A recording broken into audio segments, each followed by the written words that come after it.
Dá para imaginar o cenário. Fim do século XVIII e a medicina não era lá muito curativa.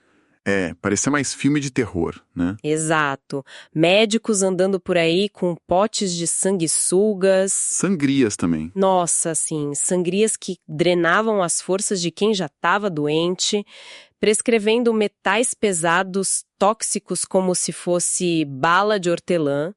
E no meio disso tudo, a gente tem um médico alemão. Brilhante, por sinal. Falava vários idiomas. Mas ele tava, no limite dele. Ele estava tão frustrado de sentir que estava prejudicando as pessoas em vez de ajudar, que ele tomou uma decisão radical. Ele abandonou a profissão. Sim. Escolheu viver quase na miséria, sustentando a família, traduzindo livros médicos, até que um dia, sentado lá à luz de velas, ele decide pegar um remédio famoso para malária. Estando perfeitamente saudável, né? Isso, ele toma uma dose cavalar saudável, só para ver o que ia acontecer. E, bom, esse pequeno ato mudaria a história da medicina. É um ponto de partida fascinante.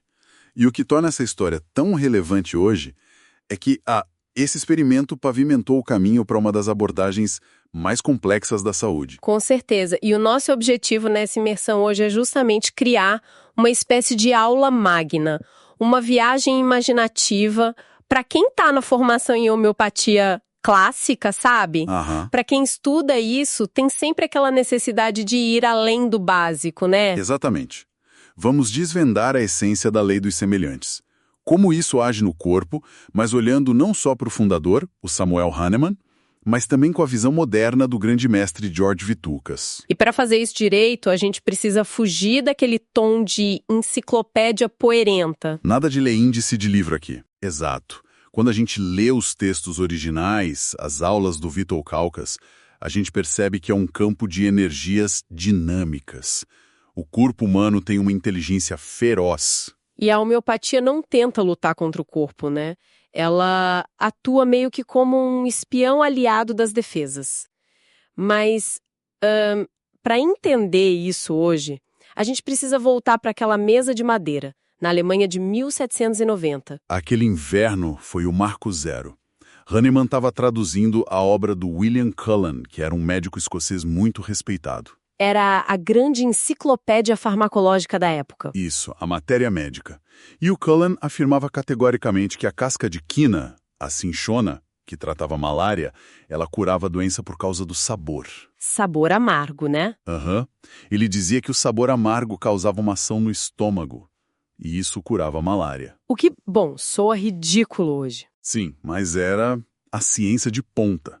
Só que o Hahnemann leu aquilo e o instinto crítico dele apitou. Ele lembrava de já ter tomado quina e que dava uma indigestão terrível. Não fazia sentido. Ok, vamos desempacotar isso.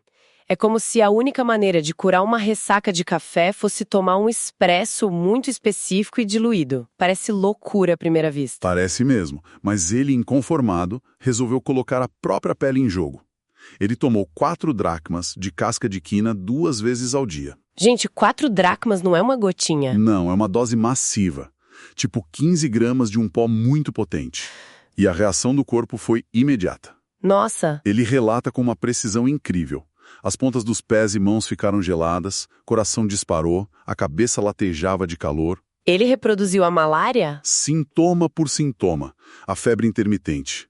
O mesmo remédio que curava a doença criou a imagem da doença num corpo saudável. E foi aí que a ficha caiu. A epifania monumental do simile a similibus curentur. Que os semelhantes sejam curados pelos semelhantes. O que desafia toda a intuição. Porque se alguém está com dor, a gente quer algo que corte a dor. Que faça o oposto, sabe? Sim, o reflexo humano é apagar o incêndio com água. Mas ali a observação sugeria que a cura vinha de algo que imitava o sofrimento. Jogar uma versão espelhada do fogo. O que é fascinante aqui é o que separa o Hahnemann de um mero teórico excêntrico, sabe? Ele não saiu gritando que descobriu um milagre. Ele passou 6 anos em silêncio. Testando nele mesmo. Nele e na família. As experimentações puras, mapeando cada sintoma físico, mental, emocional. E só em 1810, com um volume absurdo de dados, ele publicou o Organon da Arte de Curar. A Bíblia da homeopatia. E arrumou briga com a classe médica inteira. E com os boticários que lucravam fortunas com misturas complexas, enquanto ele propunha algo simples e diluído. Então a gente tem o quê? A regra da lei dos semelhantes está aí, mas a questão que torturou todo mundo foi o porquê. O mecanismo. Isso. Porque no Organon, lá no parágrafo 29, o próprio Hahnemann tenta explicar isso. Ele teoriza que o remédio cria uma doença artificial mais forte e que essa doença tomava o lugar da natural e depois simplesmente desaparecer por causa da dose pequena. Fazia sentido para a época, mas quando a gente avança para mentes modernas como George Vithoulkas, essa explicação mostra umas falhas. O Vithoulkas aponta um furo lógico aí, né? Exato. Se a doença artificial é mais forte, por que a defesa do corpo ia deixar ela embora fácil assim? Uma invasão mais forte devia causar mais dano, não sumir. É verdade. E a resposta do Vithoulkas muda o jogo, porque ele tira o foco do remédio e coloca no paciente. Ele diz que os sintomas, tipo a febre, a tosse, não são a doença, eles são a cura. Perfeito. Eles são o esforço heróico do corpo para restaurar a ordem.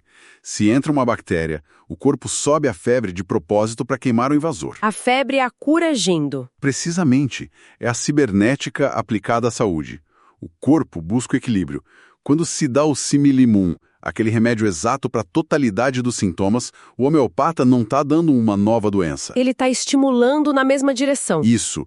O organismo já quer criar febre, mas falta energia. O remédio dá esse empurrão final. Mas, espera, vamos olhar para isso de um jeito prático e cético. Se eu tô na cama destroçada por uma dor de cabeça horrível, com febre alta, a última coisa no mundo que eu vou querer é algo que me dê mais dor de cabeça e mais febre. É o pensamento lógico inicial. Sim. Por que esse empurrão extra não faz a pessoa simplesmente entrar em colapso? Essa é a dúvida de ouro. Para responder, a gente entra na ressonância. O remédio, quando preparado do jeito certo, é uma chave perfeita para uma fechadura específica. Ele não age por força bruta química. Ele entra no campo eletromagnético. Isso, na força vital. E aí acontece a famosa agravação homeopática. Pode ter um aumento temporário rápido dos sintomas. A febre sobe um pouquinho. Mas não sobrecarrega porque não é veneno contra a célula. É energia desbloqueada finalizando a cura. A agravação é o clímax da cura. Não uma piora da doença. Nossa, isso leva a gente direto para o maior dilema do Hahnemann. Porque, beleza, tem que dar algo que cause os sintomas. Mas e se for veneno de cobra? Ou arsênico? Não dá para dar arsênico puro para alguém doente. Sem saída. Até que veio o segundo grande salto genial. Ele percebeu que precisava adicionar energia cinética. A dinamização. A sucção. Que é basicamente bater o vidro, né? Sim, bater vigorosamente o frasco contra uma superfície, geralmente um livro de couro grosso. Bater dezenas de vezes antes de diluir de novo. E repetir até não ter mais molécula física nenhuma. O que a química convencional acha um absurdo. Se não tem molécula, não tem remédio. Mas, clinicamente, a toxicidade sumia e a força curativa aumentava infinitamente. É aqui que a coisa fica realmente interessante. Porque a gente precisa de uma imagem mental para isso. É como afinar um violão. Um violão desafinado? Isso, o violão de qualidade, mas com as cordas frouxas, fora do tom. A doença é isso. A medicina convencional vai lá e troca a corda, aperta com alicate ou enche de espuma para abafar o som. Sim, mascara o ruído. Mas a dinamização é outra coisa. Você não está jogando mais madeira no instrumento. Você está só ajustando a tensão para vibrar na frequência perfeita. O remédio não é matéria nova, é um diapasão. É uma ótima imagem. Você bate o diapasão, ele emite a vibração pura. E a corda, que está na mesma frequência, começa a vibrar por ressonância. O remédio dinamizado atua nesse plano dinâmico, o campo eletromagnético. A sucção transfere a assinatura energética da substância para a água. A água vira um disco rígido, gravando a informação. E as aulas do Vithoulkas aprofundam muito isso. Ele cita o método de Korsakoff. onde se usa o mesmo frasco. Esvazia o frasco com um baque seco e usa só os clusters, aqueles aglomerados de moléculas de água que ficam grudados no vidro, para fazer a próxima potência. E esses microscópicos aglomerados carregam toda a informação eletromagnética. É tipo física quântica, mas um século antes de existir a física quântica. Exatamente, transferência de informação, não de matéria. E, por ser num nível tão sutil, o Vittelkraus faz alertas severos contra os homeopatas ambiciosos modernos. Que seriam os ambiciosos? Profissionais que abandonam a experimentação rigorosa. Eles tentam adivinhar ou usar só a imaginação sobre o que um remédio novo faria sem provar clinicamente. Isso degrada a ciência. Tem que testar para saber a ressonância exata daquele diapasão. E tem outro mito aí para quebrar. Gente que toma o remédio certo e logo depois sente uma exaustão esmagadora. Passa o dia dormindo. E aí pensa que o remédio roubou a energia. É o oposto absoluto. O remédio não dá e nem tira energia metabólica. O que rola é que a doença consome muita força vital para ser contida. Tava gastando tudo na batalha. Exato. Quando o Similion desbloqueia a cura, o corpo retoma o controle e manda uma ordem física. Deita e dorme. Precisamos de energia para reparar os tecidos. A exaustão é sinal de que o corpo está se reconstruindo. Tá, então temos o diagnóstico, a dinamização, o remédio atuou.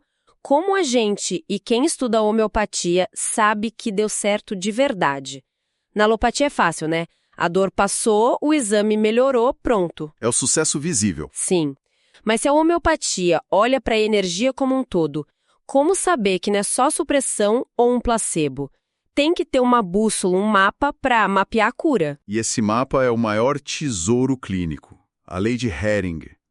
O Constantin Hering, pai da homeopatia nos Estados Unidos, observou que a verdadeira cura tem uma rota específica.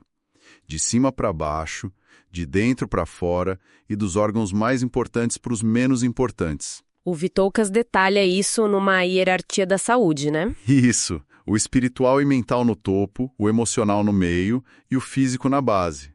A mente e a clareza são bem mais precioso. E a doença sempre tenta invadir o centro, enquanto a cura expulsa ela para a periferia. Então pensa na prática. Alguém chega com asma gravíssima. Trata. 2 semanas depois o pulmão está perfeito. Mas aí a família diz que a pessoa desenvolveu uma depressão profunda. Pela medicina normal, o médico do pulmão foi um gênio e o psiquiatra que resolve o resto. Mas lendo o mapa de Hering, isso é uma tragédia absoluta. Não foi cura. Foi supressão. A doença foi empurrada de um nível físico, o pulmão, para um nível mental, emocional muito mais perigoso e profundo. A força vital enfraqueceu. Tá, e se a gente inverte? Digamos que o paciente chega com ataques de pânico. Toma o Similimon, a ansiedade some, a vida volta ao normal.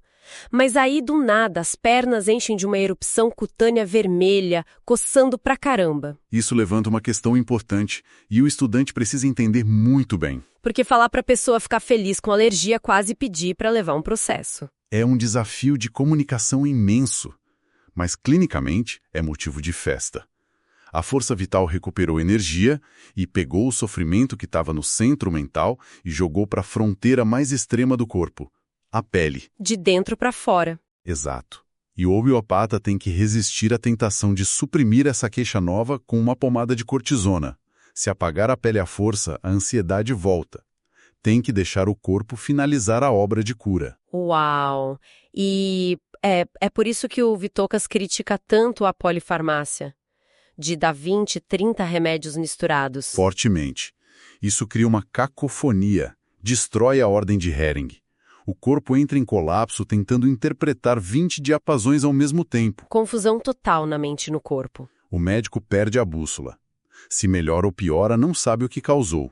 E impede que o verdadeiro Similimum seja encontrado. Bom, nós fizemos uma viagem e tanto hoje. Fomos lá da coragem do Hahnemann testando a quina em 1790, entendendo a lei dos semelhantes. Vimos a cibernética moderna do Vitoukas, onde os sintomas são os defensores do corpo. A magia da dinamização no campo eletromagnético. E a bússola clínica da lei de Hering para ler a direção real da cura. Foi uma base teórica robusta E eu espero que super imaginativa para quem está na formação. Foi uma exploração incrível das engrenagens dessa arte. E para não terminar de um jeito convencional, eu queria deixar um pensamento provocativo para quem está escutando. Se a teoria do Toukas está certa e os sintomas são, na verdade, o maior esforço do nosso corpo para nos salvar, o que isso diz sobre a nossa cultura moderna de saúde? Será que, ao engolirmos uma pílula instantânea para silenciar qualquer espirro, febre ou dor de cabeça, a gente não está só amordaçando o nosso melhor soldado no meio da batalha? Fica a reflexão sobre o que realmente significa escutar o próprio corpo. Um abraço e até a próxima imersão profunda.